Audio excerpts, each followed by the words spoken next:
Hi friends, वकीली physics में आज अपना टॉपिक के साथ हम सबके बीच में आए हैं जिसमें अक्सर प्रॉब्लम होती है या चीजें डिफरेंस नहीं समझ में आता है। कुछ वर्ड्स हैं जो उसके बारे में हम क्लियर करेंगे आप सभी को।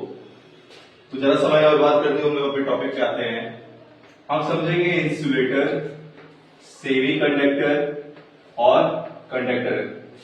क्लियर? तो ये तीनों चीज को हम थोड़ा ग्राफ डायग्राम समझेंगे। वैसे क्या है, दो प्लेटें होती हैं या दो पोर्शन होता है या दो पार्ट होते हैं। इसमें इंसुलेटर में पहला पार्ट होता है कंडक्शन बैंड, दूसरा पार्ट होता है वैलेंस बैंड। सेमी कंडक्टर में यही है, conduction band valence band. Conductor में भी है कंडक्शन बैंड वैलेंस बैंड। अब यहां पे क्या है, सी और बी क्या है, सी और बी क्या है, ये है कंडक्शन बैंड। और यहां पे वीबी क्या है, इसे हम कहते हैं वैलेंस बैंड। और एक चीज आती है यहां पे ईजी। ईजी का मतलब होता है एनर्जी गैप। ये तीन वर्ड बहुत क्रूशियल होते हैं। इसमें क्या होता है, इंसुलेटर में जो एनर्जी गैप होती है वो दोनों बैंड के बीच में क्या होता है, बहुत ज्यादा होता है, बहुत हाई होता है। क्लियर? और इसमें सेमीकंडक्टर में एनर्जी बैंड जो होता है वो बहुत नैरो होता है, बहुत नैरो होता है कंपैरिजन टू इंसुलेटर।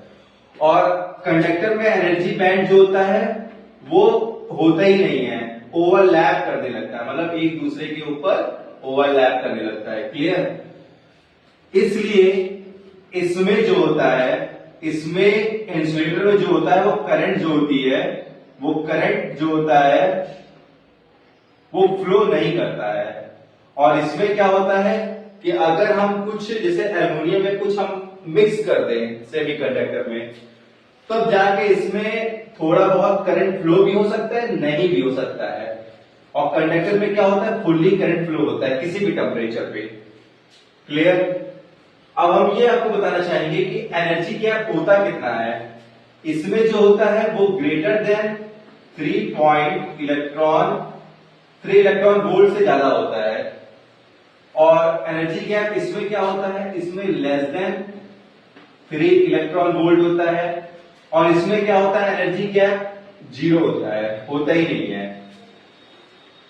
तो अब बात आती है यहां पे कि ठीक है, सीबी को कंडक्शन बैंड कहते हैं, वीबी को वैलेंस बैंड कहते हैं। रियल में होता क्या है, तो वैलेंस बैंड क्या होता है, इसमें फुल्ली इलेक्ट्रॉन होते हैं। क्या होता है, फुल्ली इलेक्ट्रॉन होते हैं। जब यही इलेक्ट्रॉन कंडक्शन बैंड के पास पहुंच जाता है या कंडक्शन बैंड के पास के आसपास रहता है, तो इलेक्ट्रिसिटी फ्लो होने के चांसेस क्या होते हैं, शुरू हो जाते हैं या इलेक्ट्रिसिटी फ्लो होने लगती है। जैसे यहां पे जैसे ही वैलेंस बैंड कंडक्शन बैंड के पास आया तो एनर्जी गैप चेंज हो गई, मतलब छोटा हो गया। अगर इसमें थोड़ा सा हम कुछ ऐसा कुछ मिला दें कि इसके इलेक्ट्रॉन यहाँ पे फ्लो होने लगे, तो इलेक्ट्रिसिटी क्या होगी, फ्लो होने लगेगी। और वही चीज यहाँ पे है, एनर्जी गैप होता ही नहीं है, इसीलिए यहाँ पे इलेक्ट्रिसिटी क्या है, इजिली फ्लो हो जाती है। तो वैलेंस बैंड में क्या होता है, फुल्ली इलेक्ट्रॉन होता है। कंडक्शन बैंड में इलेक्ट्रॉन नहीं होता है।